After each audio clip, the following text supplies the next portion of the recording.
Shall we get started, Ruth? Yeah. It's right along the bottom.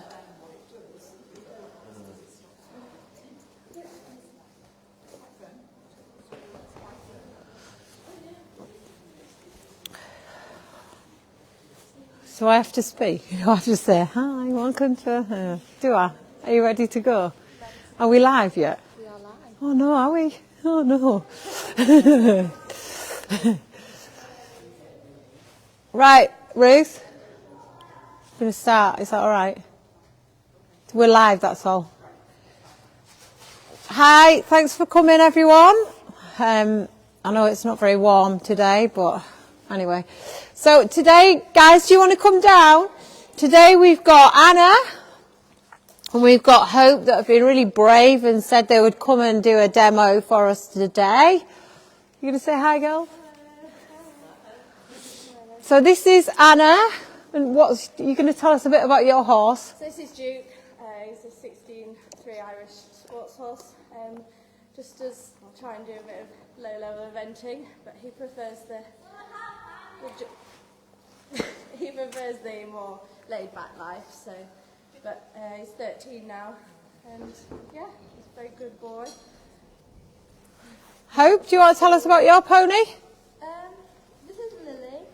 She's, I think, 14. Okay. We do both everything. I think, yeah. Right. Brilliant. Cheeky pony, isn't she? Cheeky. So we're going to start with Anna today, and so Hope's just going to go and do a little bit more down there and try and settle yours a little bit, yeah? Good girl. So what we're going to do is Anna's been warming up, so she's all warmed up and ready to go. The horse has seen the arena. It's not spooking at anything now. So what we're going to do is an exercise I like to do so that we can watch her in a straight line. So we're going to get her to ride a square, staying away from the side of the arena. That way we can have a look and see what we all think, and when we've done the exercise on both reins, we'll have a little chat with Anna and see how she feels, see if she knows which rein she's better on, where her body is. So the problem is that quite often we don't always know where straight is, and that is a massive problem. I thought I was really straight. I thought I was a really straight, balanced rider. And actually, when you dissect it, none of us are straight. We're all right or left-handed. We've all got a stronger leg or a weaker leg. And it can be something that is just natural, or it can be an injury, or it can be the horses that we've ridden. They maybe follow a pattern. So we'll just watch Anna. So off you go, Anna.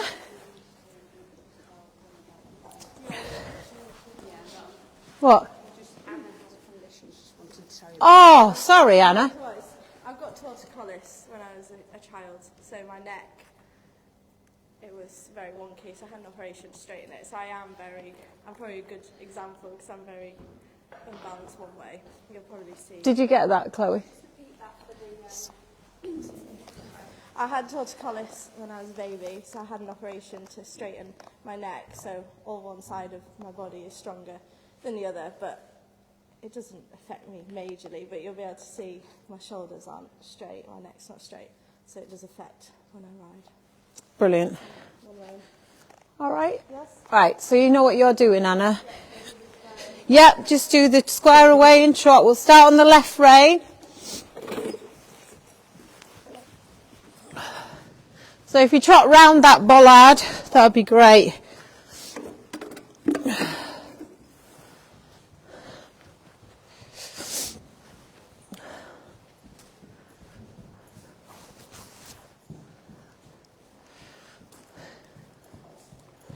Well done. That's it.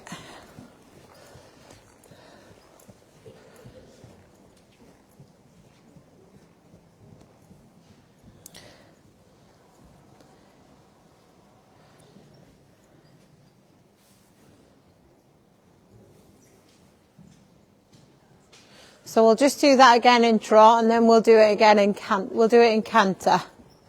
Just once more in trot, and then we'll do it the next time. So you could ask for canter when you've gone round that bollard in that corner there. And then we'll do it in canter on this rein.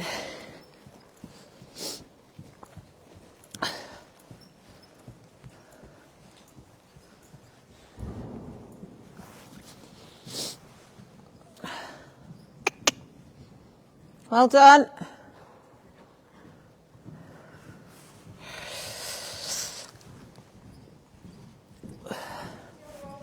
No, he's on the right leg, correct leg, well done.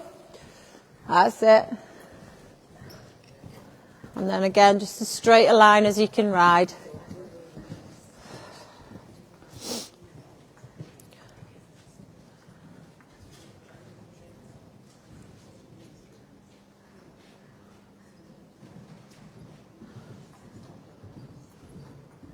Well done. Just keep going. Once more in canter, and then you can change the rein. Good girl, well done. Fab. Have you got her from behind? Brilliant. And then if you want to change the rein for me, Anna, that would be awesome. And we'll just do the same exercise on the other rein.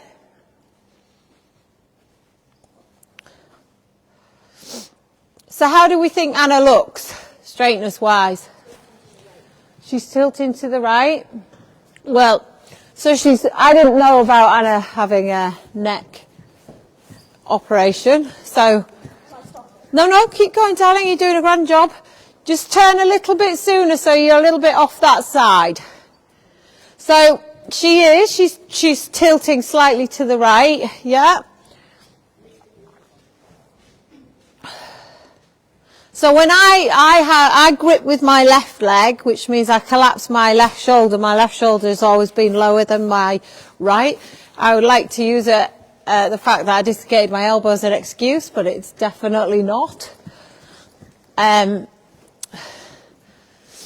So can we notice something between the way the horse is going on this rein compared to the other rein? What about the amount of bend he has? Do you think he's got the same amount of bend on this rein as he did on the other? Less bend, yeah? Okay. Do we know why that might be? Sorry? So the way where Anna's sitting. So I don't know whether you can see it. If you just stay in canter, Anna, if you just turn a little bit in front of me, and then, so if you canter, and then ride down towards me and turn across, so if you look at the length of Anna's stirrups from behind, can you see how a left stirrup looks longer than a right? Yeah? Can you see that?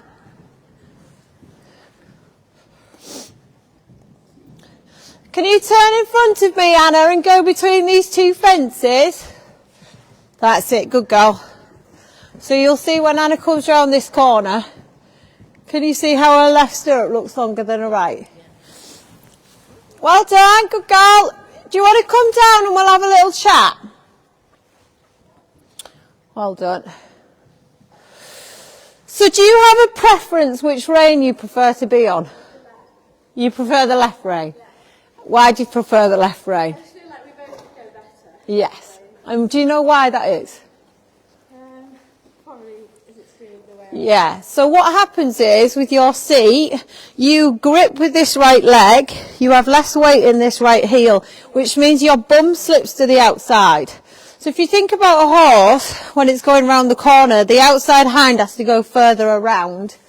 Otherwise, we'll just carry on going in a straight line. Oh, thank you for that. It's not your fault. So he's struggling to get this outside hind around the turn. Yeah. So if you just do me a circle to the right and then come back and park in front of the audience. And Anna, I don't want you to think that we're getting at you because everybody is not straight. Everybody is not straight.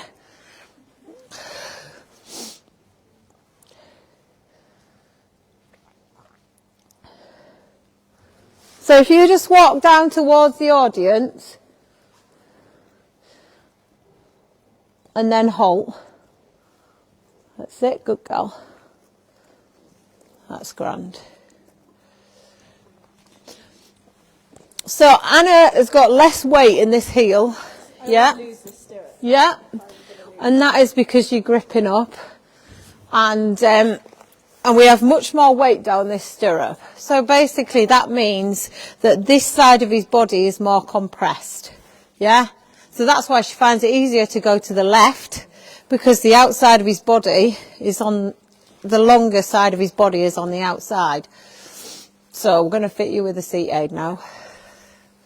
That's a 60, that's a 70.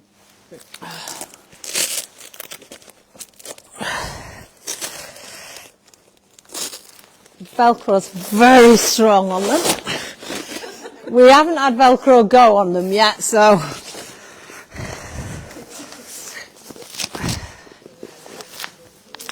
these are brand new, so it might feel a little bit tight. Right, stand up for me. That's it. So don't fight the seat aids. How does that feel? Don't shift your weight over. Do you see how Anna immediately wants to shift her weight over to the left? Did you see that? So the reason that is because where Anna thinks is straight is over here. So whenever I could teach her for weeks and weeks and weeks and say, sit straight, sit straight, sit straight. But actually where Anna thinks is straight isn't straight, yeah? So how much she looks like she's got more weight in that right stirrup now, yeah? So when we go away, when we move away, your girth's very slack, can I just have it up a hole?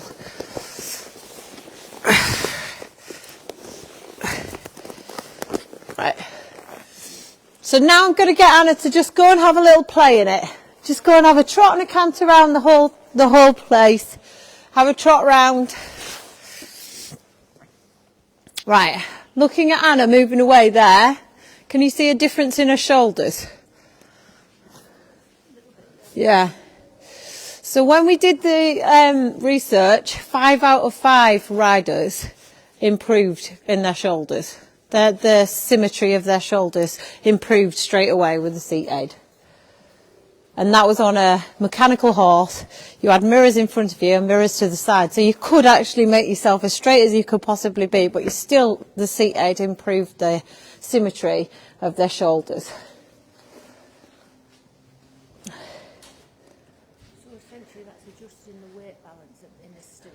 Well, basically, so what it's doing is, if you think about the horse, if its saddle's always slipping over to the left, and it's really, really difficult to keep that saddle straight. All the seat aid does is forces the seat more straight, but already you can see how much more straight she is. I can't keep doing the poos. Can somebody do the poos, please?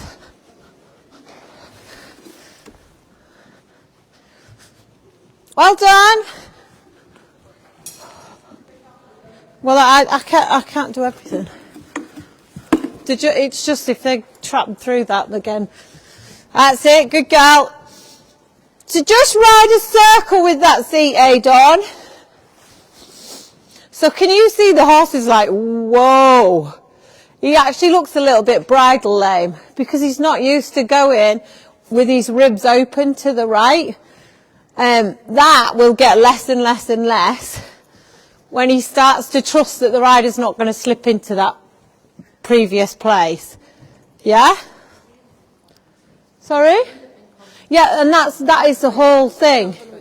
And the problem is, this is what we don't take into consideration as riders. The horses compensate massively. They're just so good at it. And they'll do it every day until they can't do it anymore.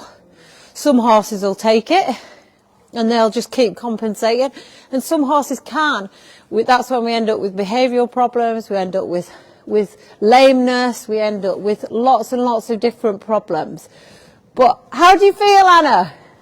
Yeah, I feel better, but I can't feel like it's Right, keep cantering then. He'll get used to it though. It's just strange for him because he's been used to having you in the same place the whole time. That's it. So we just give them a few minutes to get used to the seat aid, and we're going to come back and do that exercise again. That's it. Look in her right heel though, how much more weight she's got in this right heel. Can you see? So if we put the videos next to each other side by side, you'll be surprised at how much more weight you've got in this right stirrup.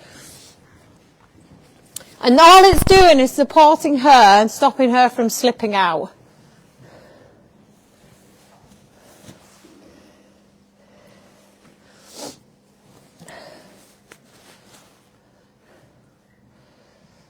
That's it. Good girl. Well done. Right. Are you ready to go back to the exercise? Your legs not dropping off? No. Good. Sometimes we find people find it's really uncomfortable. I usually find it's the more established riders that like that when they've had a really long-term thing, they become really strong and they fight the seat aid. But you've just got to keep at it till you've fatigued a little bit. Right, Anna, when you're ready, did we start on the left rein last time or the right rein? The left. Should we start on the left rein then? Good girl.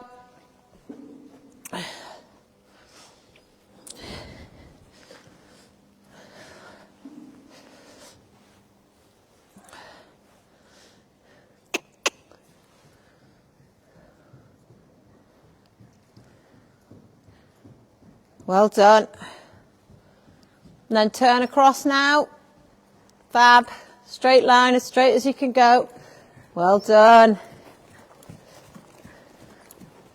And then straight line for me.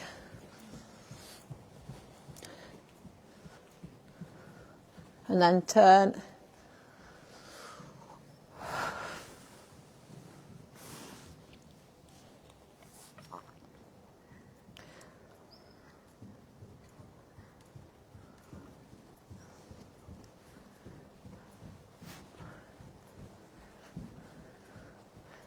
That's it, just keep those hands nice and still.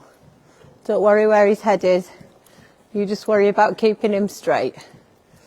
That's it, super.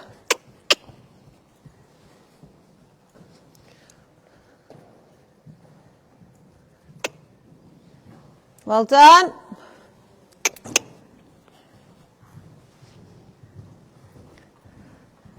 Outside leg round the turn.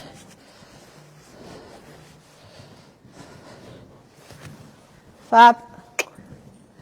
Super.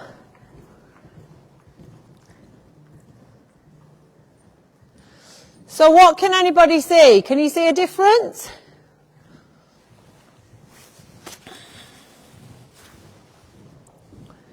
Well done, don't worry. You can change the rein now. So I think he looks a little bit freer. He's looking a little, sorry? And he's looking balanced, even, yeah. But I think he's looking a little bit more free. Just let go a little bit. Yeah.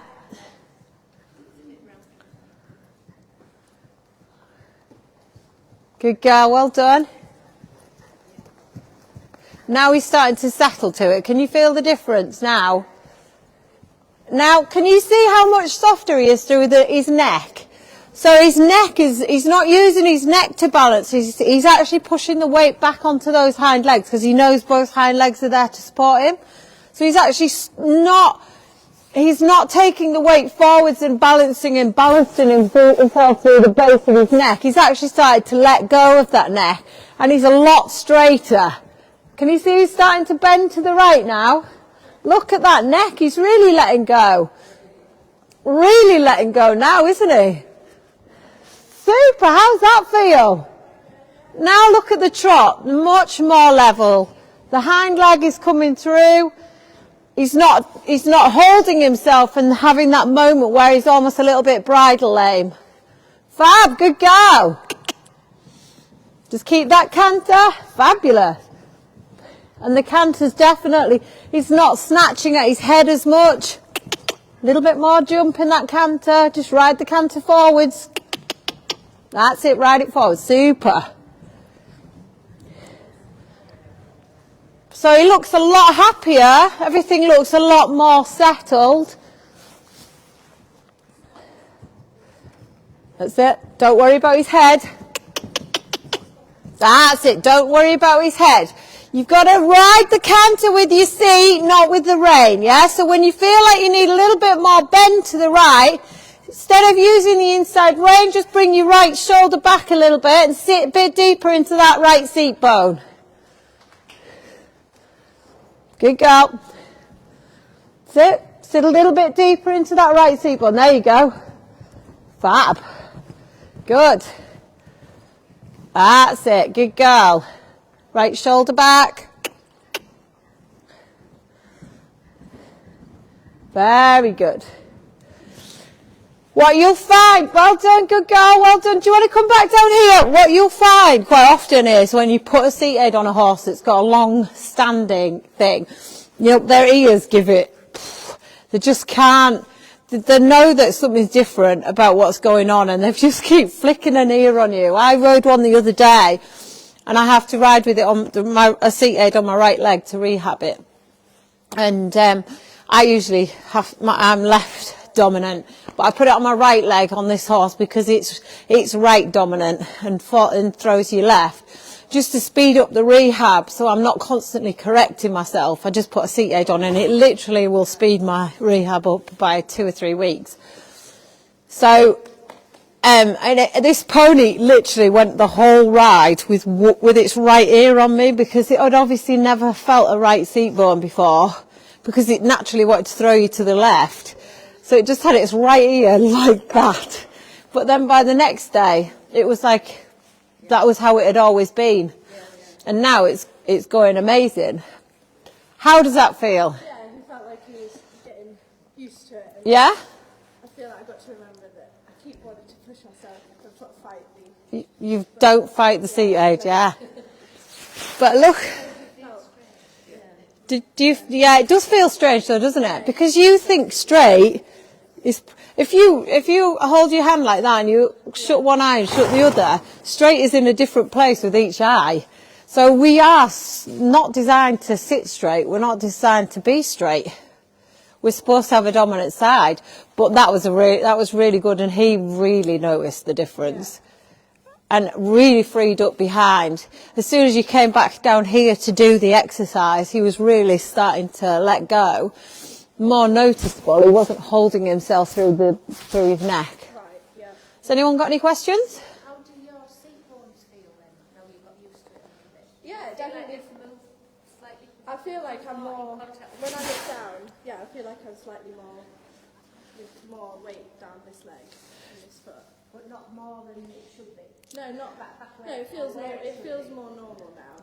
I think if I didn't have a seat aid on, I'd probably revert back to there. But yeah. But if you just do your circle again and come back, and I mean you don't have to go right round number 5, but just come back and stand and face the audience for me.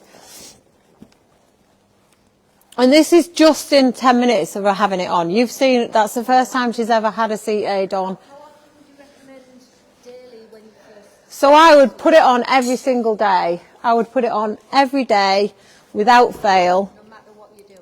And they just hold, that's fabulous there. Brill. So just come forward one more stride. They do, don't they? And yet the thighs don't look like one's further away than And that, the evenness in the stirrups. yeah, much more even in the stirrups. And that is 10-15 minutes. Can you imagine 6 weeks of that? When you get on, the atrophy under the saddle will have got less and less and less. Yeah? Brilliant. Any more questions? I still can't quite see how it's fitted on your leg. Where's the two? So the block, there's a block and a block. The block is just at the back. Yeah, it's just so you don't have a block in between your leg, basically. It just goes in front, behind, then it's more comfortable. Exactly. The thigh sizes are to do with this bit. Like I say, we haven't had any Velcro go. The Velcro's very strong. So, how do you feel? Yeah, it feels weird now it's come off. And now you're sitting much straighter through your shoulders, though, much straighter. Yeah, no, I feel. Yeah? Amazing. Do you want to send your sister down, Pooh, or home? She looked like a rabbit in headlights this morning, so bless her. But even there, she's walking away, look much straighter through her shoulders. Much straighter. Yeah, she does. Yeah. Okay, it's one thing we look for shoulder symmetry, but also if someone's got a slight... But look at her hips, even there. She's much... It's hard to see when people are wearing black clothes, but yeah. She is very uneven on the shoulder. Yeah, she's markedly surgery, isn't it? So I don't know whether you've had a look at the banners behind you. So the girl at the top, she came to try a horse for me. She came to try a horse at mine, and basically what happened was she could not keep the horse on the left rein. She couldn't keep it against the side of the track, and because I have no filter, I said to the mother, "You do realise how crooked that child is? She is really crooked." And she'd just come to try a horse. And she was so crooked, she was hutching up through there. As soon as she was falling out to the right, and then it was just moving away from her weight. And she could not keep it up against the side of the arena. It was just falling in. And she uses the same horse physio as me. And she said, "Oh, we're on our way home because the horse that she's got's got bad back. It's got a really bad back." And I said to her, "Oh, who do you use?" And she said, "Oh, Tim." So I rang Tim and I said, "Don't even look at the pony. Have a look at the child. Like, have a look at how uneven she is." And he took that picture on the left.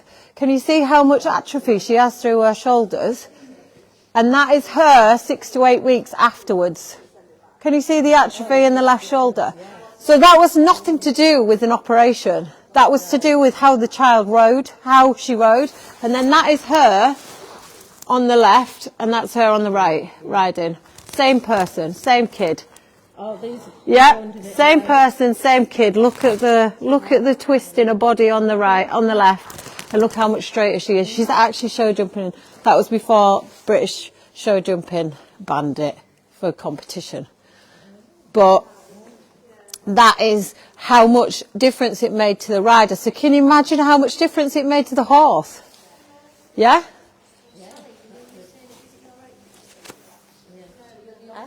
I have, which is probably always in my right hip, is a bit of collapse. Yeah. And so some movements I've always found difficult. Yeah. Shoulder in. Yeah. Always been better. On the left brain. Then you have to the right, and that's the reason. Going skiing. So yeah. And I'm like, But we've had people. drop down Yeah. as well.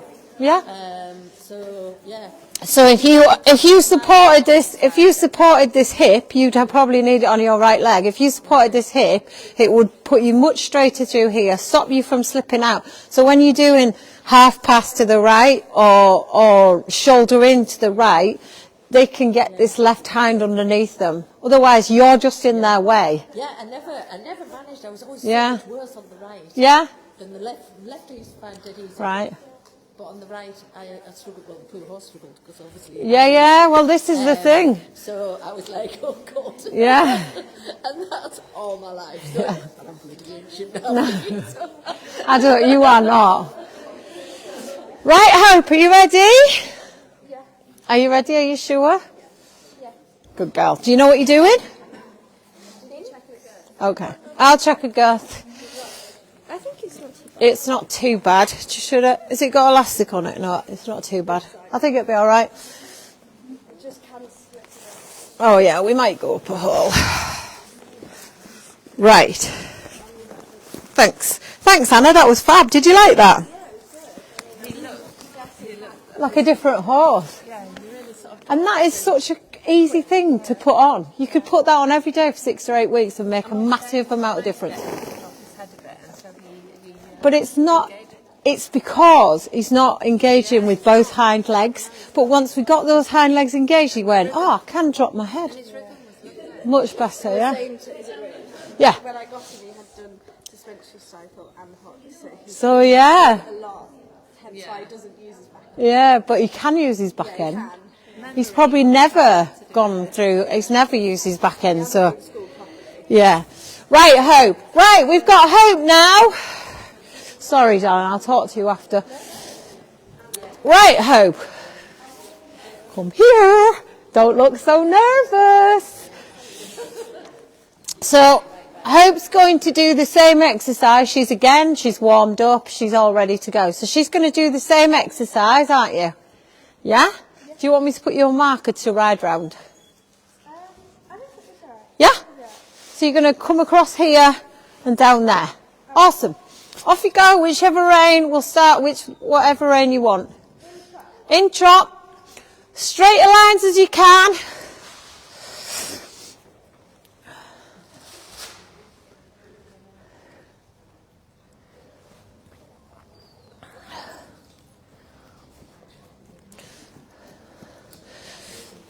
So when we're looking at Lily, you could go around that if you want. Oh, it's fine. Just go on the outside. Good girl. Well done. So when we look at Lily, she looks quite short, choppy in the stride, yeah? She uses quite a lot of muscle under her neck to carry herself, yeah? So she's a little bit dropped in her back and she's using the muscle under her neck to carry herself around. Good girl. A little bit more trot. That's it. Don't worry where her head is. So does anybody want to, I mean we can sort of see already, but does anybody want to guess which leg we're going to put it on? Yep. You'd say the right one's the dominant leg. Okay.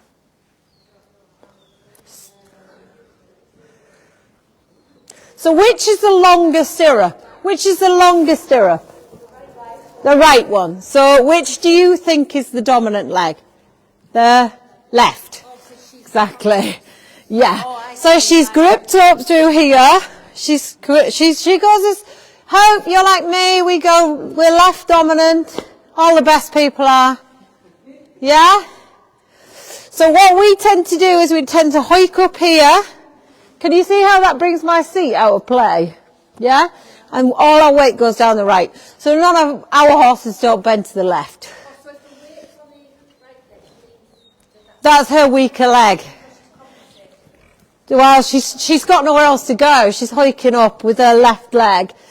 Can you see? See that how much weight she's got in the right stirrup, right heel, left heel is up. Yeah.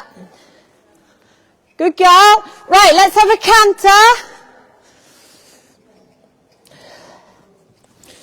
Quite often it's a lot easier to see in the canter. So off you go, canter. Do you want to change legs? Just circle here, Hope. Just go around that pink fence and let's just pick up left canter. So this is another thing that the seat edge really good at. So immediately that pony went up onto right canter lead. So that means its left hind is pushing more than its right. Hand canter. Good girl, well done. And now you can go to your straight line. Well done. Do you see how it's going a little bit disunited behind?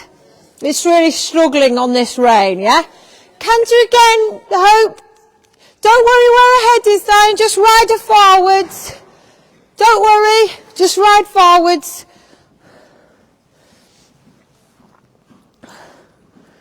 Well done.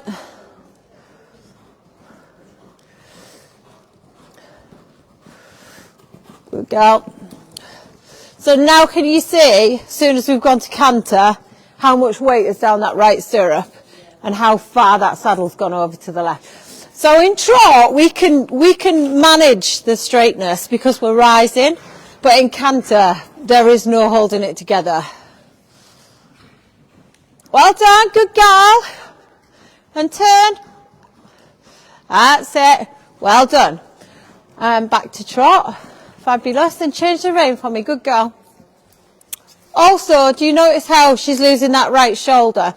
So quite often, they'll either move away from your weight or they'll run towards it. And she's, because Hope's losing her out through the right, she's got no strength through this right leg to hold her in. That's it, good girl. Straight, back to straight lines in trot. Well done. So can we notice something about the pony immediately as soon as it's come onto this rein? So why do we think that is? Because all the weight is down the inside. So that means the outside of its ribs are open. It's going to find that much easier to go on the right rein. That's it. Good girl. So we see how much longer the step is in this trot? If you go, and then keep going around your bollard as well, Hope. Thank you. But look how much she's flexed through that right foot, because that's where her weight naturally wants to go, into that right stirrup. Can you see how much she's got it pushed down? Good girl. A little bit more trot. Fabulous. Good. And now her stirrups are about level, because what happens when you've got less in your outside stirrup, gravity will take her to the outside now. Yeah. Right, when you're ready, Hope, canter.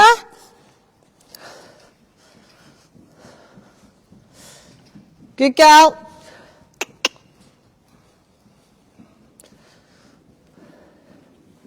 And then straight. Straight. That's it. And again, the pony finds the canter a lot easier on this rein. It's not doing that thing behind where it's paddling. Good girl. Let her canter. That's it. Fab.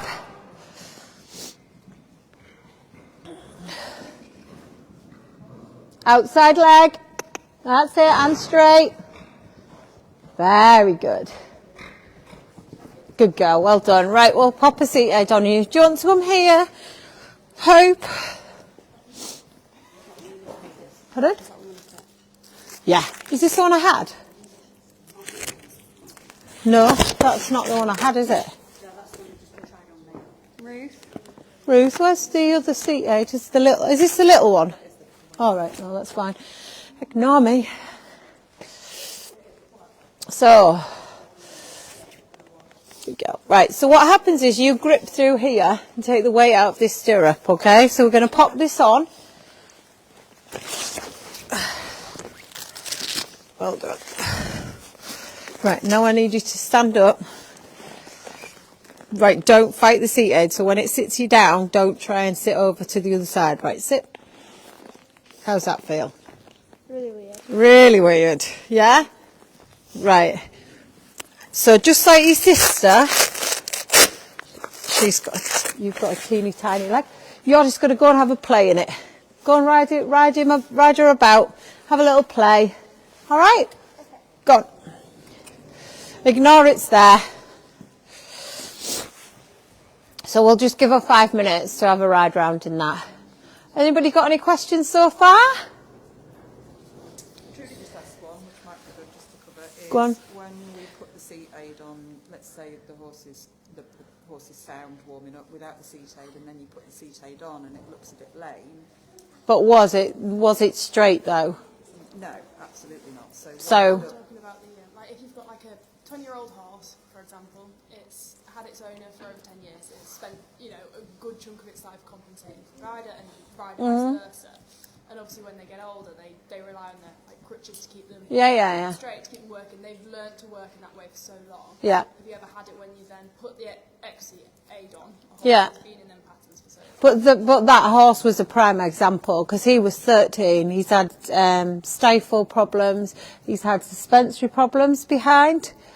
So really, the reason why he's probably had those issues is because he's never actually worked correctly through his hind leg.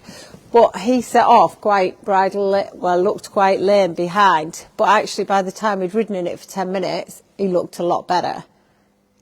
Now, if you've got an underlying issue, the seat aid isn't really going to make it any worse. It's just going to help the rider to stay in a correct position. I mean, how I find it really useful in my line of work is when I'm rehabbing horses that have got huge problems that they are trying to overcome. So say I've got one at the moment and it had a really nasty accident at the beginning of the year. It drops you right. But I think the accident is a result of the fact that its SI has been in such a bad way. So I'm using the seat aid because it speeds things up. It stops me from getting into that whole pattern where I've got to try and correct the saddle. And usually what you find is as soon as they found where straight is, they are a lot quicker at altering than we are. They can change. Even a 20-year-old can change. You know, I have one lady that came to me and she had a 22-year-old cob. She couldn't do left canter.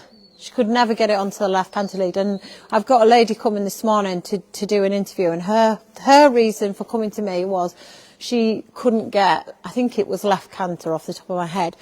And I put the seat aid on, and Gail rides in this seat aid. She just won a dressage yesterday, I saw. But she can now canter the horse. She can now jump a course of fences and canter round the course of fences, whereas she couldn't do that before. And that horse had that pattern for 20 odd years. And actually it has still progressed. It has still got better. It has still altered, and it hasn't had any adverse effects on it. It's not. Does that answer your question? Yeah? I think that we should always be aiming for our horses to be straight, whether they're 6 or 16 or 26. We should always be aiming to make it easier, but they will adapt amazingly quickly. It's just obviously if you're an owner and you're not completely Yeah, and you put it on and absolutely, yeah. sort of I get that. work and sort of muscle patterns, muscle engagement will take time to Yeah, and that's why we say like 6 to 8 weeks is the optimal. Like we would love you to ride in it every single day for 6 to 8 weeks. I had one that I rehabbed. It took me 8 weeks, and then one day I got on without a seat aid, and I was like, "Oh my God, this thing is straight in both hands." And I'd been constantly correcting it because it wouldn't step up to the left rein. And I rode with my seat aid on the right leg, which is the opposite side to me. And after 8 weeks, it was straight in both hands. And so then I could start riding without the seat aid all the time. I did used to revisit it because then you'd start to feel your saddle slipping and you're trying to correct yourself again. But once you feel where straight is, it's really hard to go back to not being straight. Well, are you ready, Hope? Do you feel happy? Good girl. Do you want to come back down here then? Did we start on the left or the right rein on this one? We started on the Left left. rein. So do you want to stay on the left rein, Hope, and start riding your rectangle for me? Good girl. That's it. Well done. A little bit more trot. That's it. That's it. Good girl.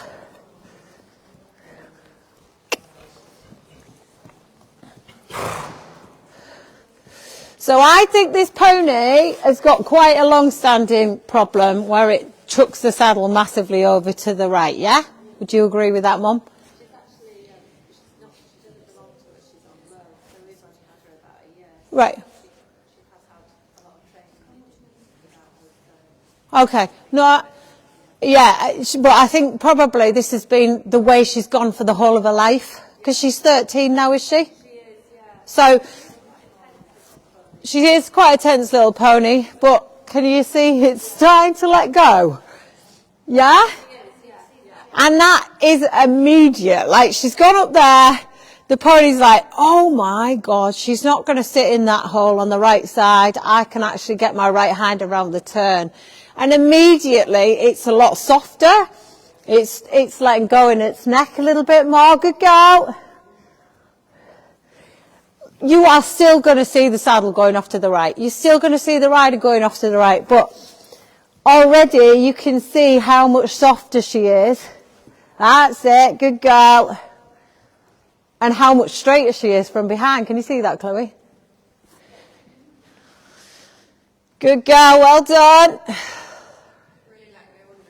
Really let go of its neck. So do you remember when it was she was trotting around before? She'd been in here for about half an hour.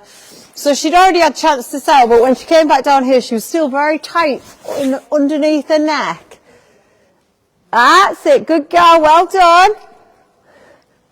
Fabulous. Right, when you're ready in that corner, you could go to canter.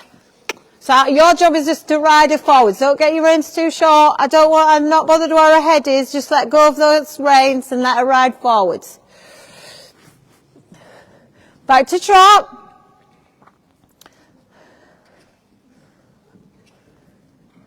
Just go back to trot. That's it.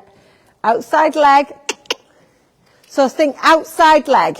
And then you're going to canter. Outside leg. Don't pull that left rein. That's it. Back to trot. You'll have to ask her on the corner, Hope, yeah? Not on a straight line.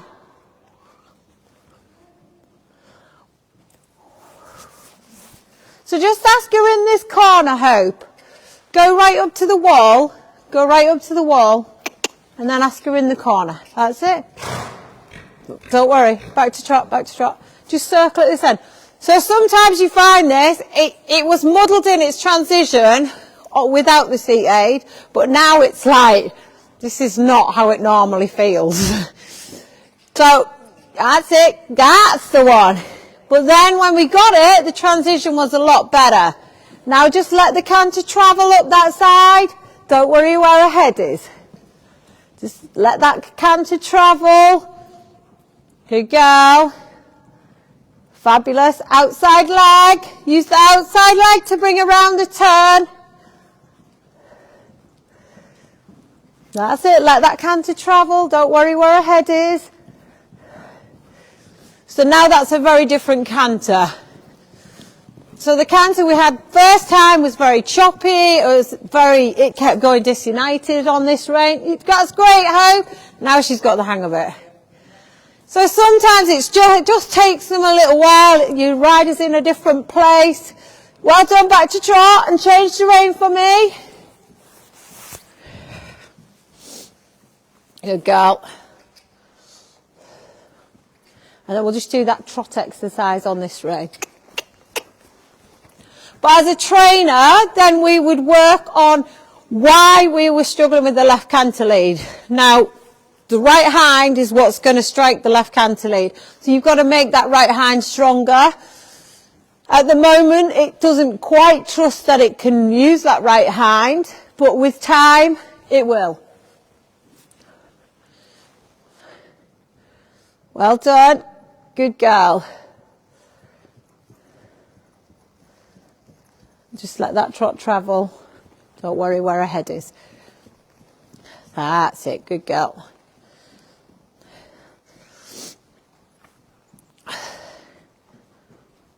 How's that feel, Hope? Good? Yeah. Very good. It's really starting to let go, this pony. And it will be a trust issue when she starts to let go. You will find that they'll suddenly go, oh my God, and panic a bit. And what we've got to do is get them to trust that that you're not going to fall into that hole on their back. But the pony is now moving a lot freer through her back and a lot more level. And she's licking and chewing. She looks a lot happier. She doesn't look as tense. Fabulous. Right. When you're ready, Hope, can you go forwards to canter? You can ask her down here in this corner. Just trot along that long side. We can ask her in this corner, and we'll just do it in canter. Good girl. That's it. Now just don't worry where her head is. Just keep cantering. Fabulous. Keep going. Go past the planks. That's it. Move that canter a little bit. And then stay away from the side of the arena if you can. That's it. Very good. I know you probably couldn't see it.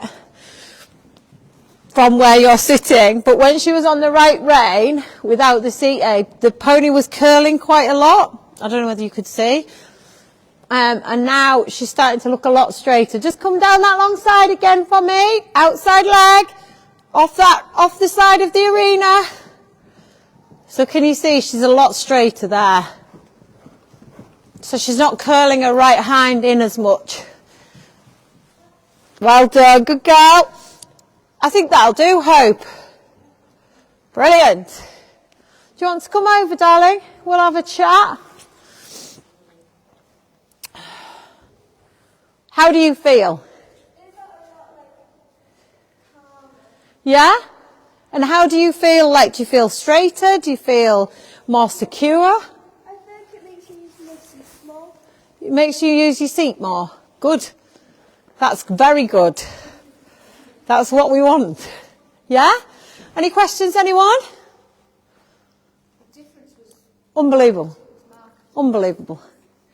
And that is just from putting the rider securely in a secure place so that the horse can then trust that it can actually use itself better. Every single horse wants to use itself better. And, you know, we'd given her, she'd had 10 minutes before you'd started to warm up. She'd been in here, she'd warmed up, she was as relaxed when she came to do the thing as she was going to be. The only thing that changed was the seat aid. But look at the weight now. So do you remember how flexed she was in her right stirrup? And how she had that right heel up, and now she's got more weight in this left heel.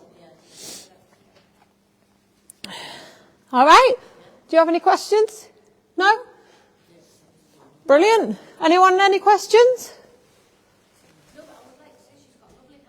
She has got good hands. You did very, very well. So the canter transitions, when the pony was a little bit confused, that will come. And the more you ride with your seat aid, the more confident they'll become to use that outside hind, to step it up to the right rein, to actually strike the canter much cleaner. Yeah? Very noticeable, very noticeable. Okay, brilliant. That was really good. No more questions? Interview. Where's Louise? Don't know. You've got a number, if she doesn't come, we'll just do it. Alison's coming in anyway to warm up. Thanks, Hope. That was amazing. Thanks, Lily. Good girl. Good girl, Lily. Oh, she said that was hard work. Thanks, darling.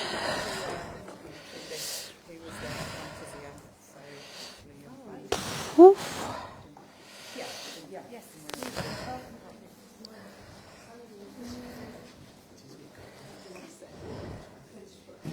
Here.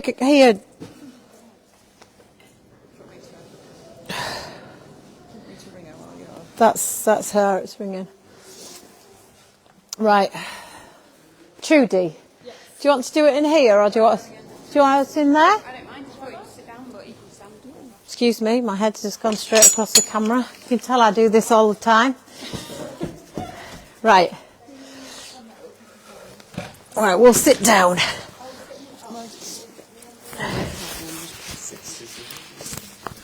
And then you can actually face Trudy a bit. And then just Like a conversation. Trudy when it's Sorry, Vic, hold on. Can't stop it ringing.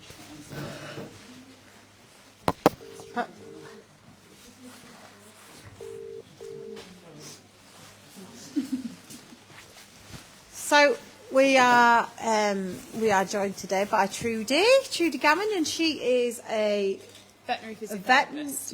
a veterinary physiotherapist. So Trudy has come to our yard on a few occasions, haven't you, to do...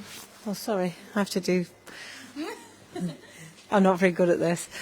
And Trudy's come to our yard a few times. She does... you've done some talks for us at camp and stuff, yeah, and you've treated quite a few horses that I've had through my yard. And Trudy's going to talk a little bit about... Yeah, tell you. Thank you. So I'm Trudy. I'm a qualified veterinary physiotherapist. So I did a degree, and then upon completing my degree, I started up my own business. So I am a qualified neuromusculoskeletal practitioner, and what that means is I deal with the whole horse. So anything from wobbler syndrome to I've got sort of Grand Prix show jumping horses and anything in between. Do you want me to touch a little bit on the anatomy as well and how it would work, the equity aid? Okay, so how you think of horses is they're not that complicated. They're muscles, they're tendons, which are connected to the muscles, bones, fascia and ligaments, and they all do a different job. So your muscles are your lever for your joints, okay? The joint doesn't move without the muscle and the tendon controlling it. The muscle doesn't move without the neuromotor system. So there's got to be some feedback that goes to the brain which causes the muscles to move the joint. And your ligaments are just an additional soft tissue which either enhance movement or prevent over movement. We can go into them later if you want to. I could talk for ages about this. Okay, so your neuromotor feedback. How do you get the feedback from the brain to the horse? What is it based on? It's based on pressure. We all know that horses move away from pressure. There's posinium corpuscles, which are pressure-related sensory organs in the skin. So when they feel pressure, it'll send a signal to the brain, which will move the horse away. They also get feedback from their environment. So what can they see will affect them to move in different ways, which is why, for example, you get your horses lifting your legs over poles and things like that. And from the rider, which is all pressure and balance related as well. So there's a few things that contribute to how they move and affect why they move in a certain way. Now, talking with the Equiseat aid, we're looking at sort of voluntary, involuntary, and sort of subconscious neuromotor systems. And it's the same with the person. So you're not focused on how you're breathing right now. It's subconscious. You're not making your diaphragm and everything extend and relax. It's all subconscious, which is why when we're riding, it's sometimes difficult to change the habits that affect our horse. And because the horse has got so many sensory organs, I mean, you just tickle them and they shake off a fly that's in the other part of their body. They are so sensitive. So what's happening above with us from a rider as a saddle and what's in their environment all affects the way that they move. So with the Equiseat aid, I imagine, sort of affects the rider in tapping into their subconscious motor system. So you don't actively clamp with your right leg or your left leg. You don't think about doing it. It's just how your body is developed. But with that clamping, it affects the subconscious compensations, because if your horse was, say, lame on right hind, they don't just happen to be lame on right hind, they then get stiff through the back, they'll overload on the left foot, we saw it in the first horse, it started to move its head to one side when it's riding, and that's generally offloading the front leg. They will tip their head to put it where it's more comfortable, to shift the weight. It's all weight distribution as well. So by wearing the Equiseat aid and sort of stopping that subconscious clamping with your left leg, you're going to affect the higher up compensations, which will straighten your hips, straighten your shoulders, which affects the balance on the horse. Now, if you've been doing that for so long, yes, you affect the horse. And does the horse affect the rider or the rider affects the horse? It's both. You don't get one in isolation. So if you're affecting the horse and the horse affects you, it's like chicken and the egg. We've got to address both. And I think so many people in the line that I see focus on the horse so much. My horse isn't straight, I need the physio. I can give you all the exercise under the sun that are tailored to your horse, but also if you're riding it 6 days a week and you're not focused on what you're doing, you're trying to focus on the horse, and you will make some difference, but you won't get all the way. And obviously that's the bit that I don't see. Sometimes I ask riders to do a ridden assessment if I've got an inkling that maybe something isn't straight. But that's often the bit that you'll see. You'll see. We go to you to help us ride, but obviously we need to be talking together because you can help with the Equiseat aid, you do the rider, we do the horse. It's all got to happen together. Nothing happens in isolation. Like I say, the horse affects the rider affects the horse. And I think that goes back to what we said about the pictures on the board over there. I rang Tim immediately and said, you're treating this pony, it's got pretty serious back problems. This tiny, tiny little girl that you would not think would make any difference at all. No, she's no weight, she's tiny. And he stood behind her and he was literally blown away by the fact that she was so unlevel through her shoulders. And that was from riding, from a young age, riding and not having that ridden work corrected properly. And even if I had seen her and I didn't have the seat aid, would I have actually have made any difference to getting her levelled up? Probably not, because I'm not there every single minute of every day to say, you've got to sit straight, you must put more weight down that stirrup. And even if I was, as soon as we put under any pressure, we're always going to go back to our default mode, because that's where we're stable, because that's how we've learned to stabilise ourselves in the saddle. And all the seat aid does is it allows you to stay a little bit more level in the saddle. And it also, you know, I've had people say to me, oh God, I'd have fallen off if I didn't have it on out hacking today, because it stabilised my seat so much. And maybe the spook wasn't as bad as it was going to be because you were in both seat bones and you were level and you weren't actually affecting the horse to move one way or the other. Yeah, because it's not a conscious decision that you No. want to clamp with your leg. No. If you're trying to think of your dressage test or you're looking to the next fence, it's not always in the back of your brain saying, I need to level up. Maybe your horse doesn't feel level. Was it you that's unlevel, or is it the horse, or is it a little bit of both? So yeah, I think it's a good option, and you know, to address both things. Things don't happen in isolation. We've also got to remember the saddle. I see so many saddles with the panels. One of them's about ½ an inch less thick. It might be through the whole panel. It might just be at the back. It might be at the front. Because the flocking is also meant to move with the horse. We design everything to move with the horse. And if you've been in a pattern for so long, your flocking's going to be more dense on one side and less dense on the other. So when you get back to the straightness, or maybe you're rehabbing the horse, if your saddle is also not level, how do you expect you or the horse underneath to be level? They are so, like we said, so sensitive. They've got millions and millions and millions of pressure receptors based under their skin. And the problem is when you get tight, when muscles get tight, they stop working effectively. A tight muscle isn't a flexible muscle, okay? Just like when you get your neck sore, if you try and flex through it or move the opposite way, it's really quite sore. So then it's important that when they're shortened, if they make themselves crooked, you've got to also correct yourself, but you've also got to sort the horse out, because you don't want the horse to then re-affect you. But there's all sorts of things involved with the balance as well. I went to a horse last week that had 1.5 inches difference in its front legs of its bulb of its heel. One of its heels was about that big, and one of its heels was about that big. So that set the whole horse off. And the problem is, the horse's anatomy, their front legs aren't connected by any bony structure. So we have a clavicle, we have a collarbone. The whole horse's front leg is attached by something called the thoracic sling, which is a big web of muscles. And like I say, when muscles get short and they get tight, if they can't move through that thoracic sling, you've just compromised the whole movement in the front end. And like we said before, things don't happen in isolation. So if you get a restricted front end, they struggle to lift through the wither maybe, or they can't bring back their front leg as far as they can. They're going to compensate then through their back, the opposite hindquarter. They'll probably get a bit tight on the poll on the opposite side too, and that's when you get that sort of banana formation, which is really, really commonly seen. Well, what I find a lot in my line of work is people say, oh, I've had its hocks injected, or it's had ulcers, or it's got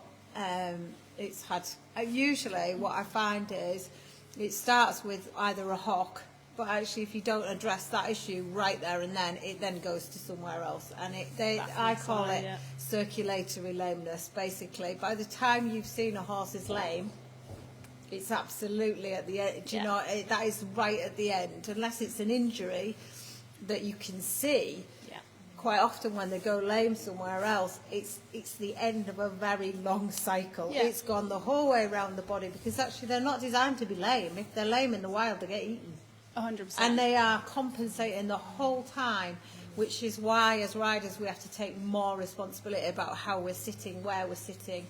You know, I see professional dressage riders, and I think the canter half pass, which we were talking about, the half pass, the shoulder in, and you look at the rider from behind, are we sitting straight? Like, do we ever look at our dressage test and think, actually, I haven't got much bend in that right canter half pass, and is that because I'm sitting off to the left, or is it because am I no bend to the left because I'm sitting off to the right?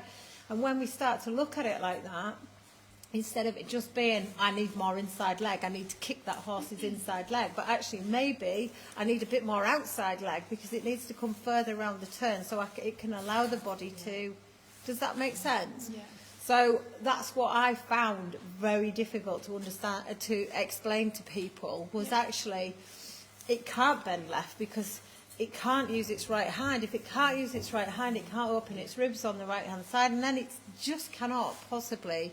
And that's where I found the seat aid a game changer. Yeah. Like, I know I designed it, and everyone's going to try and tell you that their product is amazing, but I have literally, this has literally changed people's lives. And people don't believe in it, I think, or they haven't believed in it because it's such a simple piece of kit.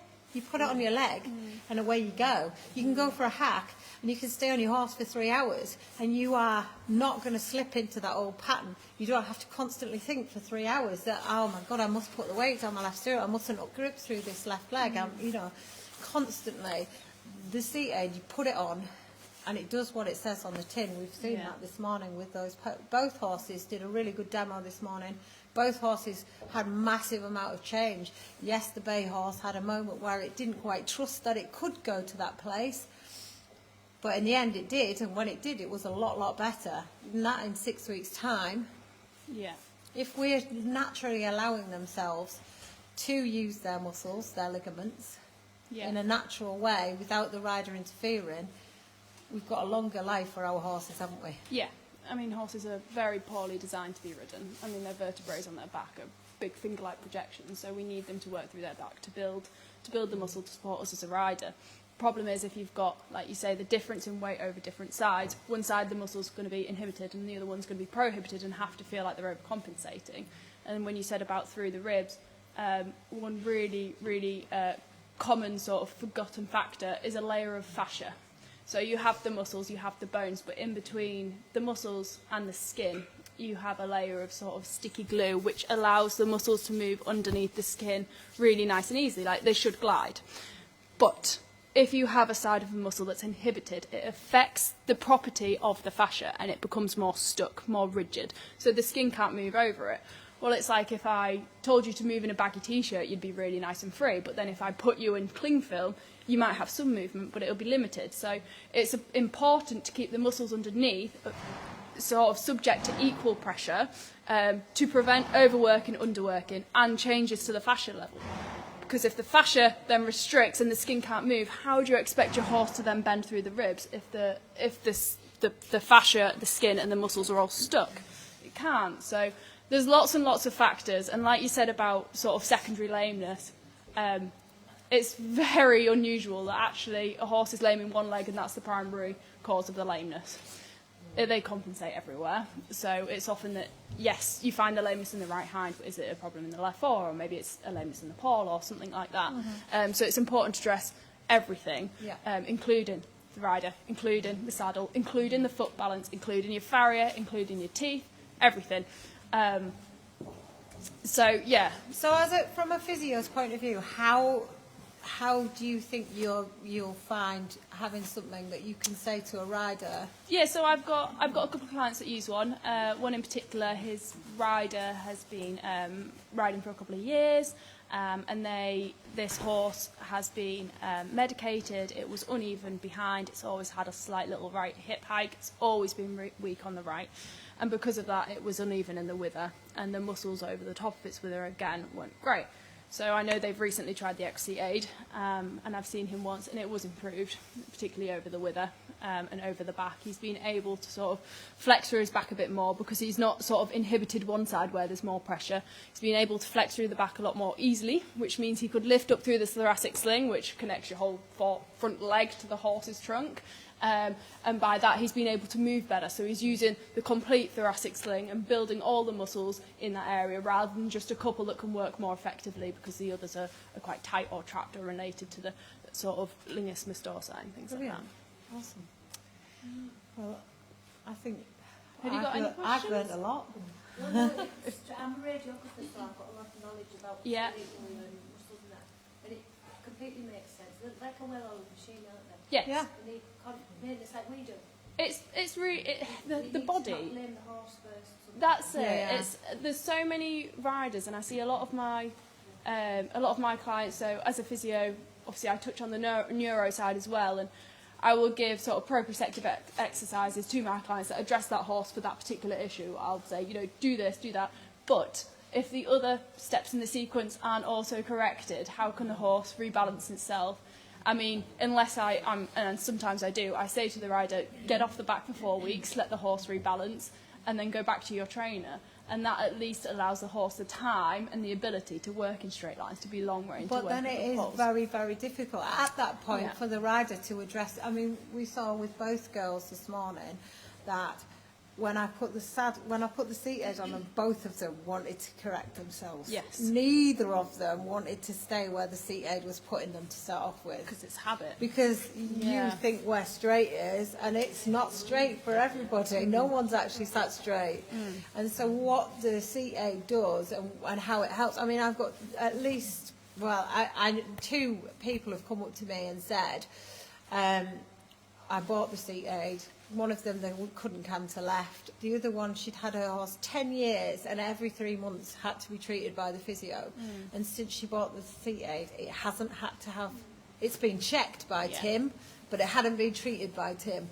And I mean, I'm not saying that that's every single time, but Louise, who was supposed to be here today, but she obviously hasn't been asked to make it.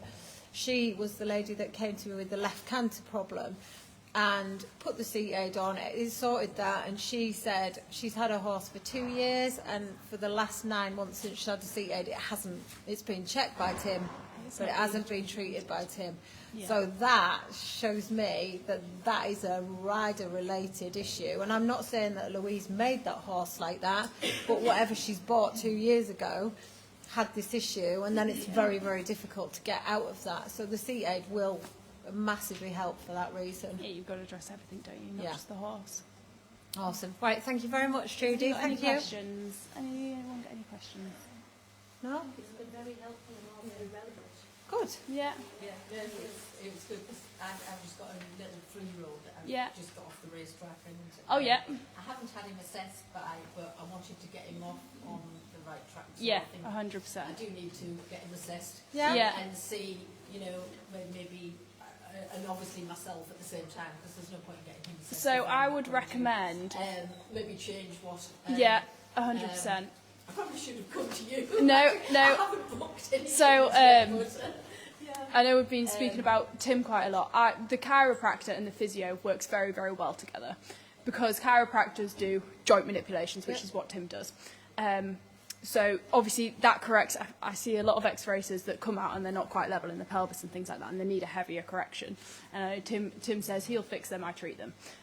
So we have quite a lot that work together. And so I would get a chiro and I would get a physio. The chiro would manipulate the horse to realign. However, like we said earlier, the muscles are the levers for the joints. So then get him seen by a physio to iron out the muscles. Otherwise, you're just going to, even if you correct it, if the muscles are still in that same state, one side shorter than the other, they've always raced on the left side or the right side or whatever, they're going to start to re-pull it back round. So get both, get a full body reset, a full body check, honestly. Also a written assessment as And well. then get a written assessment Well, too. because if it's a 3-year-old and you are not straight, then it will, doing all of this will be pointless. And unless remember, they've always worked in a different way. There will be so many muscle groups. And your physio will be able to give you specific exercise for him, for muscles and muscle groups that have sort of lied a bit dormant, like the adductors, the glutes. He will probably have very tight hamstrings, he'll probably have quite a tight neck, and he'll be all right through the back, because they're always ran like this. But they don't do any lateral work, they don't do any suppleness work. So there'll be a lot of muscle groups that specific exercises, doesn't have to be ridden, a groundwork exercise for a 3-year-old are really, really good as well, to start looking at retuning and awakening all the muscle groups that he needs for a successful ridden life. Right. Amazing. There we go. Thank you very much, Judy. No, not a problem. I'll clip this on. I'm sorry, guys, you're stuck with me for a bit. Right. I will hang around around for a little bit more. If All right. anyone's got any questions. Lovely. Oh, well, I didn't realise it was you, Alison. What? I need the seat aids, but I think I need the bigger one. Yeah, just there's one here. Just grab me the other one, and I'll just. They are really tight, this material. Hello. Very brave of you. I didn't realise it was you. There's a poo up there, Ruth. Has she warmed up? Discussion about where we think she is and what legs going where. I'm just going to pulley Gertha up. I'm live, so I've got to watch her don't say any swear words, which is very difficult for me. So do you know what you're doing? You watch the other riders. You're going to do a square for me. Oh, okay, round here. Yeah. So from this corner straight down to that marker, ride round the marker, and then so just staying off the side of the track so we can get behind you. All right. Do you want to come down, Alan? On the outside of the white one. Just come. Well. This fits perfect. Right, guys, we're going to go to our next demo rider. Do you want to introduce yourself? I'm Alison. This This is- is Red. What else do you want to know? So, I've met Alison a few times. You've not tried the seat aid yet, have you? I've not tried the aid. Yeah. You've known me for, I have known you for quite a long time, yeah. but yeah. We'll backwards and forwards to you. Yeah. So Alison has been for a few lessons, so I know Red and I know Alison quite well. Red's a very good girl, aren't you? So I am just going to watch her. We're going to set her up on the same exercise. You're nicely warmed up, aren't you? Yeah, we've had the canter You've had. Do you want to go and have a canter on that rein and then come back? Yeah. And then what we'll do is we'll start the demo. Yeah. All right? Yeah. Lovely.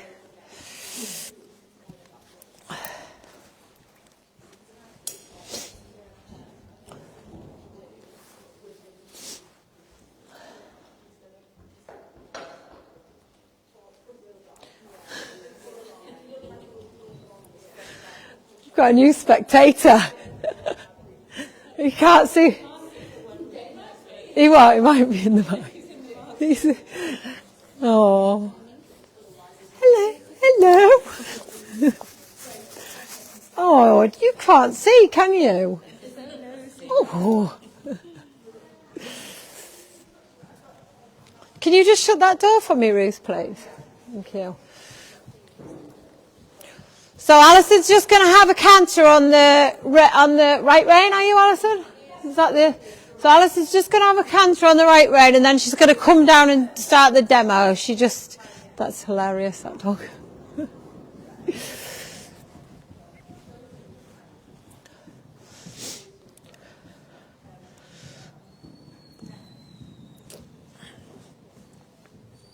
You right? Go on. I think Red likes an audience. Is that Alison's dog? Oh. It obviously knows her very well and it wants to be in here with her. Right, are you ready, Alison? So if you just ride me your square, so you're going to stay away from the side of the arena. That's it.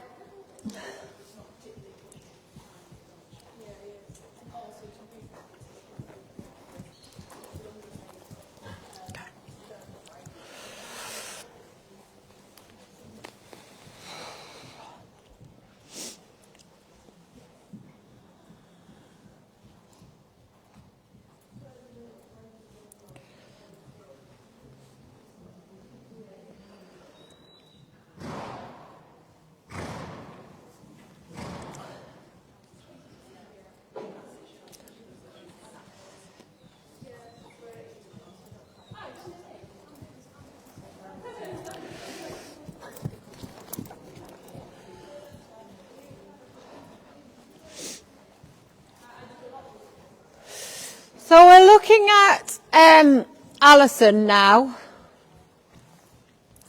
And what do we all think? Where is everyone?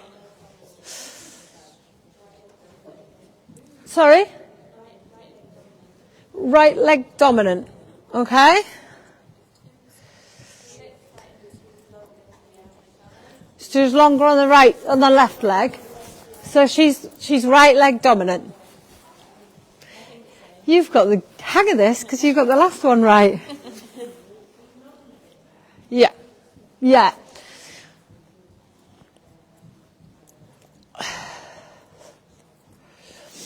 I don't know whether you can see it from your angle. You might be able to see it if you go behind her. If you want to, when she trots across here, if you want to stand behind her. If you just turn in front of me, Alison.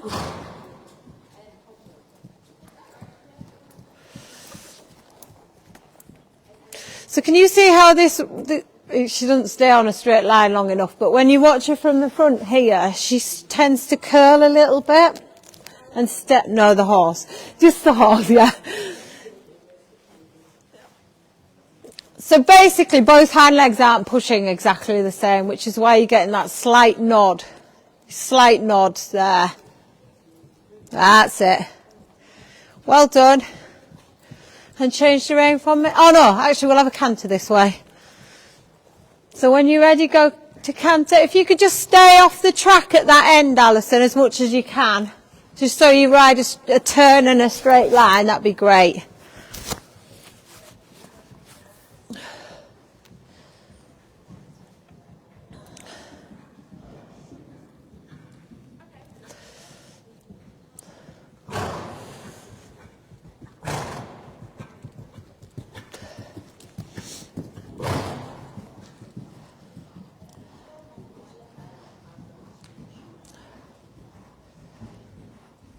So how do we think the horse looks bend-wise? How do we think it's...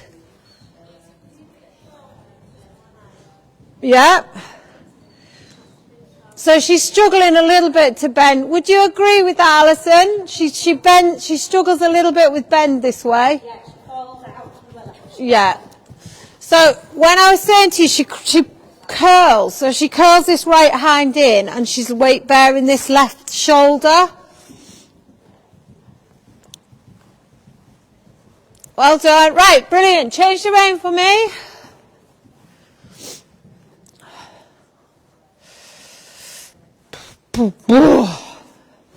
It's not getting any warmer.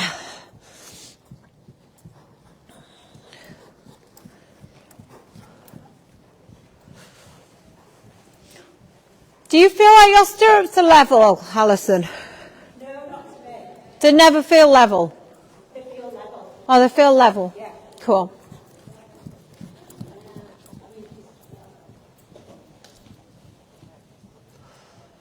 So don't look level. So our right stirrup looks about 2 holes longer than our left. It's much more relaxed on this rein. So that is because the right hind can go further around the turn. So she's finding it a lot easier to trot. You find it better on this rein, yeah? Yeah. That's because you load your left leg. So your right leg is your dominant leg. Right, so when you're ready, go forwards to canter.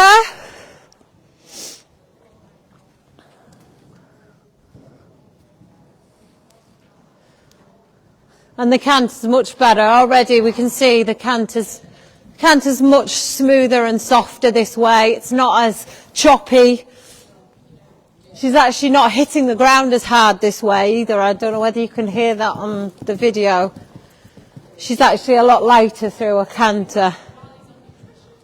Brilliant.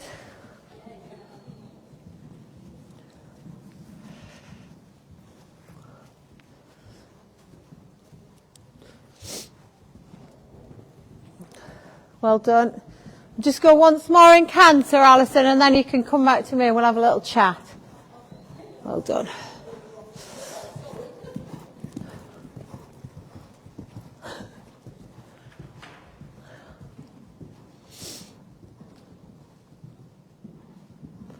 Brel, do you want to come over to me, Alison?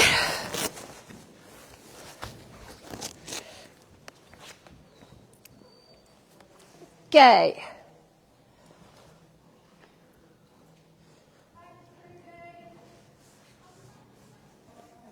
Okay. So, right leg dominant. Yeah. Okay. And I know the only reason that I know that is because I do Pilates. Okay. And my balance isn't very good on my legs. Okay. Right. So I'm going to give you this, and I'm going to let you go and have a play with it. With your skinny malinky little legs. All right. Right. Happy? Does it matter which rein I go on first? Just stand up. No. Right. When you sit down, you're going to be straight. Okay. Go. Don't try and correct yourself. Okay. So this will stop you from trying to correct yourself, but it'll. You've just got to not fight it. Right. Go and have a play and see how you feel. No, I ride in a GP or a jump saddle. I'll jump in it as well, so I'll jump in with it.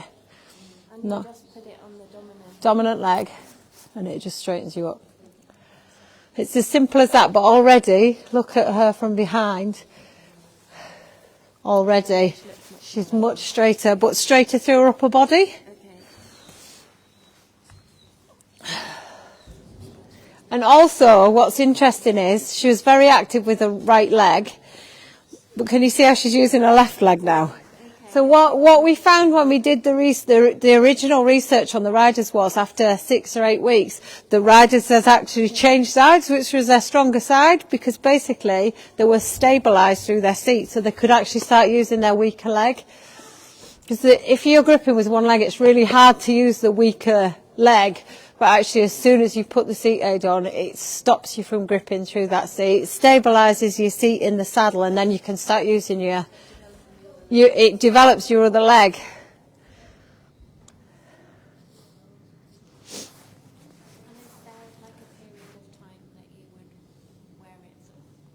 Yeah, I would say about 8 weeks I would wear it absolutely every day.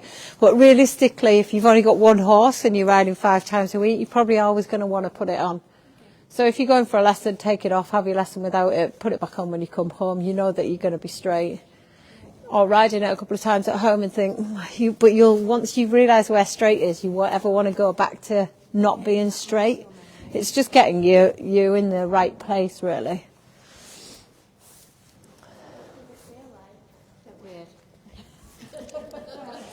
It's immediately straightened you up, Alison. So just go and have a trot and a canter. Don't worry about where her head is. Just have a little ride round and just have a feel for it. Let her get used to it as well, because you've had her for quite a long time, so the pattern will be very well established.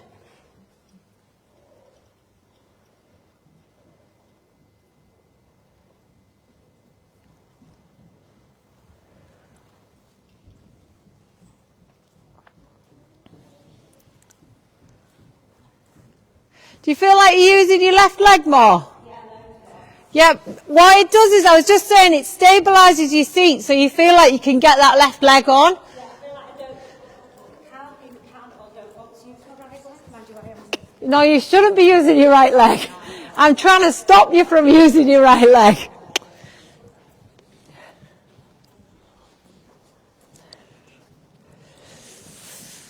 So don't worry about doing the exercise, Alison. Just have a canter round, trot canter round, ride a circle somewhere. Just get used to it. It's a new thing for her as well.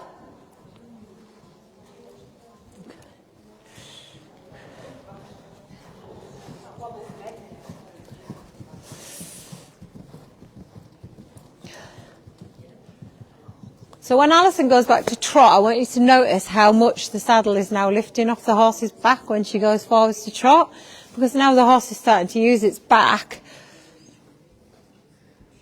It was actually lifting the saddle up. Yeah, I noticed the difference in sort of the movement of the horse, yeah. It's amazing, isn't it? And just such a simple piece of kit. And it makes such a big difference, but I think people just don't believe you until they've seen it. And then they're like... I've been really, when you first started it, I was thinking with my old boy, I was going, I need to ring Vicky Then he was just pretty lame all the time. I've got to make sure I'm right. People had a bit of basic biomechanics knowledge. It helps you visualise and understand it better. Yeah. And not everybody will have that, but they can learn. Yeah. I mean, I have a background, I work in radiography X-ray, so I have a good ground in it. Yeah, carry on. Just do what you want to do. But anybody can learn the basics. Yeah. Where it would suddenly click maybe with them. There are too many people that just always think it's the horse or the tack. Oh, it's always the tack. The new bits, and let's have put this on, and let's put that on, and How many yeah. really big livery yards in near Mass? And it's a lot of happy hackers, not big top rider competition. Yeah. People enjoying it, but there's a lot of them looking for a stronger bit. Yeah. Or sometimes it is the saddle. I mean, some of the saddles are shocking. Yeah. I've got the saddle plotter coming on Wednesday. It's the first time I've got Oh, them. So right, there's yeah. four of us. And you can fox this saddle with Weatherby. Right. All right. A bit of a call out fee, but I thought, well, my saddle hasn't been checked for a while, so I've just bought that SI saddle off someone. So I thought I may as well invest. Yeah, Get yeah. it checked now. Yeah. The physio was happy with him, so off the saddle, make sure they're good and doing things right, and then like snaffles. Yeah, well, mine are all snaffle mouth, I have to say. How's that feel? The right rein feels weird. Right. I feel Because what you want to do is grab that right rein and bend her. So don't grab the right rein, let go of it. So you're going to ride around the turn with your seat, not with your hand. So I add a little bit more trot. Just think a little bit more forwards. And I know it feels weird, but if you want more bend, just sit right back into that right seat bone and bring your right shoulder back. So Alison had, and I probably should have pointed it out, she had a slight twist when she first started riding, and her right shoulder is slightly forward. Would you agree? Your right shoulder is slightly forwards all the time. Yeah. So I want you to feel like this right shoulder can come back now. You're supported. That's it. That's it. So again, like the first horse, this horse is really thinking something's definitely changed here. And she's not quite letting go in that left hind yet, but I'm hoping as she carries on, she will start to let go. It is a lot less noticeable, but I think we can get it to let go a lot more in that left hind, okay? So you just concentrate on riding her straight. Don't worry too much about the front end. Just keep thinking, I'm going to keep riding her straight, keep that left leg on. So as I was saying before about the left hind, quite often when they won't bend, we want to add more inside leg. And actually what we really need to do is sit on the inside seat bone and ask the outside hind leg to come around the turn. It's got to do more than the inside leg. And that's where we go wrong. So just keep softening that right hand. How's that feel? when you said ride her straight, it felt a lot better. So now she's not crossing her hind leg. I'm hoping Chloe could get that on the video. But what she would do is when she didn't have the seat aid on, she would come round the corner, stay fairly straight in her body. And then as she got straightened up, she would bring this right hip in. And that was because Alison had quite a lot in the right rein. But now look at her. Wow. Yeah, a lot more stable. How's that feel? Yeah, now riding straight. But she's straight. She's much straighter. She's much straighter. And just keep saying, right, you're allowed to take that right, you're allowed to soften that right hand a little bit now. And just think, right, I'm going to sit back into my right seat bone. There. Lovely. Fabulous. And then again, just keep softening that right rein. If you need a little bit of inside bend, think I'm going to bring my right shoulder back. You've got that stability now in your seat. How's that? Right, when you're ready, let's have a canter this way. And just keep moving the canter. Don't worry about the bend, just keep moving the canter. That's it. Think outside rein. Turning the shoulders. Don't pull the inside. There, super. So outside rein, turning the shoulders, right rein soft. There, good girl. She's going to really let go in a minute. Brilliant. Right shoulder back. Outside rein, turning the shoulder. Allow it to travel, travel, travel, travel. Don't pull that right rein. Good girl. Soft hand, soft right rein. Soft. Really soften that right rein. That's it. Soften that hand. Good. Good. How's that look? I think you just got to keep softening that right rein. She's been so used to you holding her up on it, Alison, that when you soften it, she wants to drop back to trot because she's like, oh my God, but that's because the left hand is weaker than the right hand. So you've got to keep asking with the outside leg and say, come round, soften the right hand, soften it, soften it, soften it, right around the turn. There. How's that feel? So how much better is that canter? Yeah? We've also not got that head swing. We didn't have the head swing in the trot or the canter. So the head's a lot stiller. And then soft hand, soft right hand, soft right hand. Let go of it, let go of it. Go on, be brave, be brave. There, look at that. How's that feel? That is really good. Right, when you're ready, go back to trot and change the rein. So the difference with this horse has been a bit more subtle, but it's still noticeable nonetheless.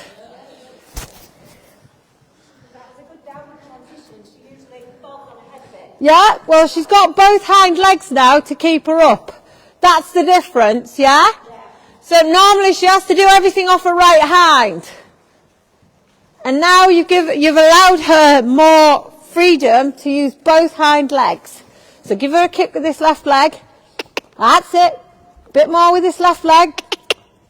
Brilliant. And then when you're ready, canter this way. Is that enough trot, actually? Just go in trot. Oh, it's all right, don't worry.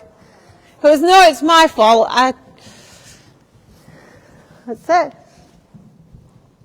And turn, and turn, and turn. Good. And straight. Brill. Does that feel easier? She's not weight bearing this left shoulder as badly, is she? Good girl, Red. She's such a happy horse, isn't she? She's always happy. Can you just do that in trot for me once? Because we didn't get much trot on this rein. That's super. That's super. Right, just ask a little bit more trot. Let's see if we can really get her to let go. That's it. Then soften the hand. That's it. Soften the hand. Good.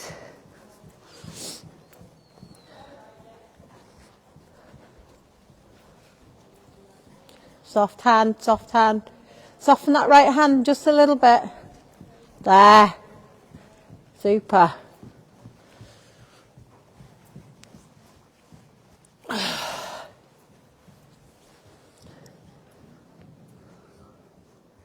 Lovely. Just keep softening that hand.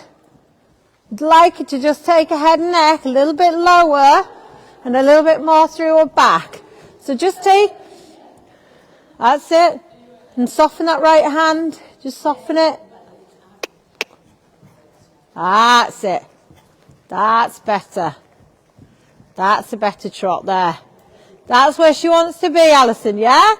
We want her to let go in that neck. You can just get a little bit in that right rein, a bit stuck.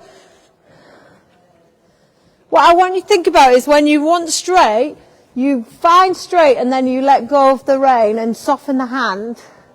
There, that's a better trot. Brilliant.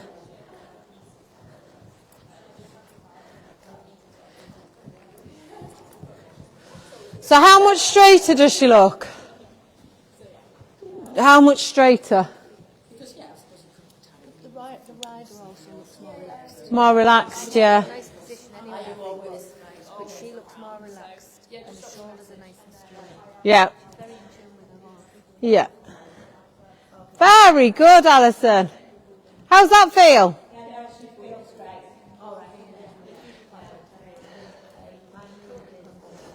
It's made a big difference how straight you are, that. Brilliant.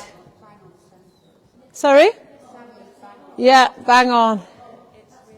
Amazing. Right. Do you want to come and have a chat with us?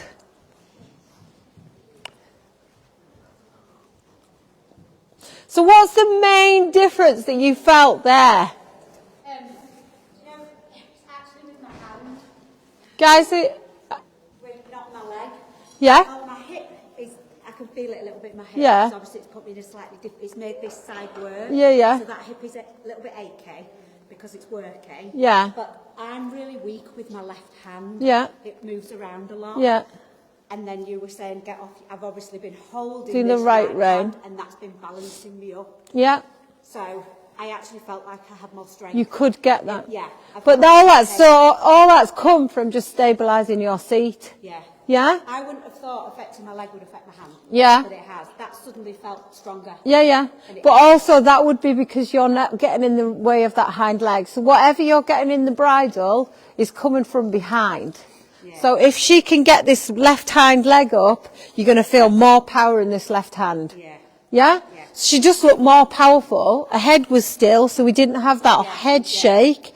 She was starting to really move through her back. Yeah. I mean, like a big difference. Yeah. Big difference. And her transitions were better. Much better. But then she's got two hind legs there. Yeah. Rather than just being on this. So if you're using your right leg, your right rein, it does massively affect what's coming to the, what the left hind's So doing. now, because I've got that, I'm almost restricted Yeah, yeah. by holding Yeah, yeah. the right lane, which is sort of down to my balance Yeah. and everything else. But that was a really good demo because she really took to that. She was like, oh, yeah, Mum's not going to sit in that place. I can actually use my left. Yeah, yeah. We are very much stuck in our ways. But when you came, you were slightly like this. And that's why I was saying, just bring your shoulder back. All I've done by putting the seat aid on is done that. Right. And so now your shoulders are level. Yeah. Yeah? Yeah. And did it feel alien or do you feel where straight is now?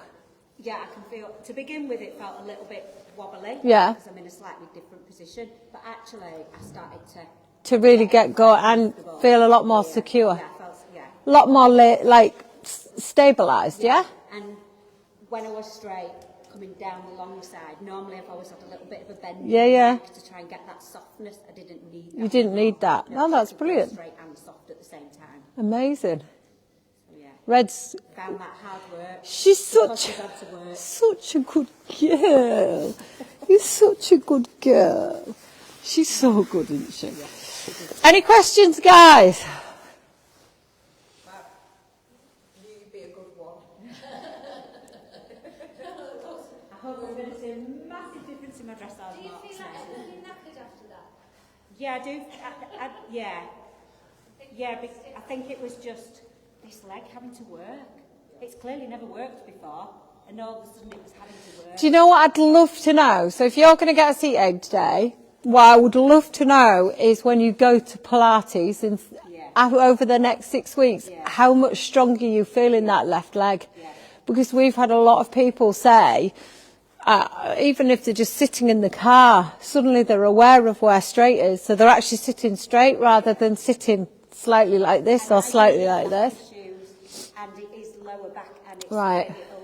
I feel twisted when Yeah, my yeah. back goes. I feel crooked. Yeah. Twisted, and I feel it takes me a long time to get what I want. Yeah, yeah. I do have a lot of back issues, so maybe that will help. Yeah, well, I've always had back issues, and what I've found is that since using the seat aid, because I'm not trying to force myself if I feel like I'm being twisted by a horse, instead of me trying to twist back against it and fighting it, I will just put a seat aid on.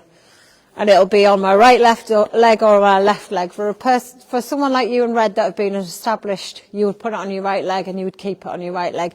And bear in mind, you've had 9 years of riding like this. So you will probably want to ride in it all the time when you're not competing or when you're not hacking, all the time. Just put it on every single day.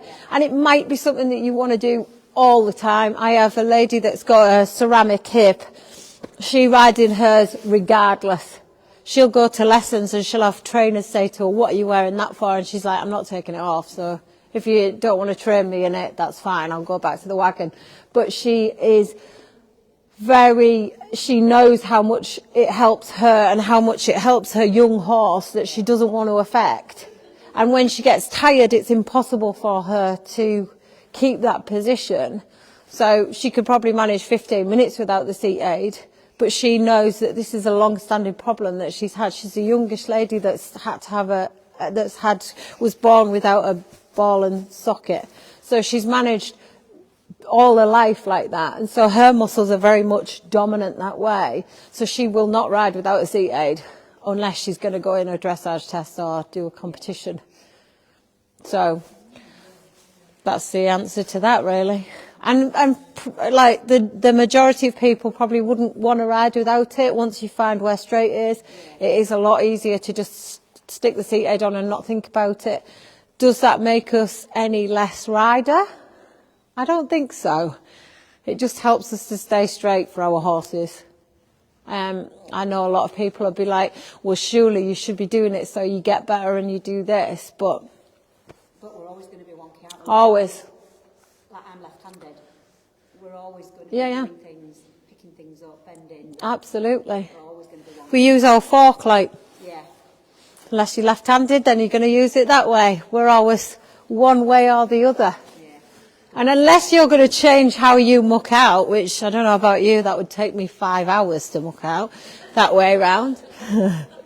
But unless you're going to change everything you do, this is a really simple piece of kit. Put it on and go. Yeah. Don't even think about it. You're not trying to straighten your saddle. You're not trying to make your horse straight. You're not fighting against it. It's just a simple piece of kit. Yeah? Yeah. Any questions, anyone?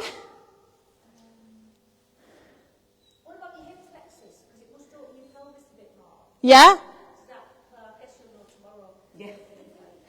You are, I'm not gonna sugarcoat it. If I've just started doing, 3 years ago, started doing PT, and some days are better than others. Now, some days he brutalises you and you're absolutely done. Some days you're alright and you think, yeah! But with this seat aid, you will probably have a small amount of discomfort, but you'll find that once you stop fighting with the seat aid, it actually supports you and you're in a lot less pain. We've got people that message us and say, God, I could only manage 20 minutes in the saddle, but because my back was so bad, and now I've got a seat aid, I can ride out for an hour. And we've got testimonies like people have messaged us and said that, and that is just the seat aid supporting the rider and them not being able to twist like you just said. You know, your back gets bad and you feel like you twist, and seat aid won't let you do that. Yeah, we get more and more, stuck in our ways basically. Brilliant. Good. Good, excellent. I'm glad you've enjoyed it. Right, thanks guys. Thank you. Thanks, Alison. Oh, that was so good. Was it? I'd be interested to get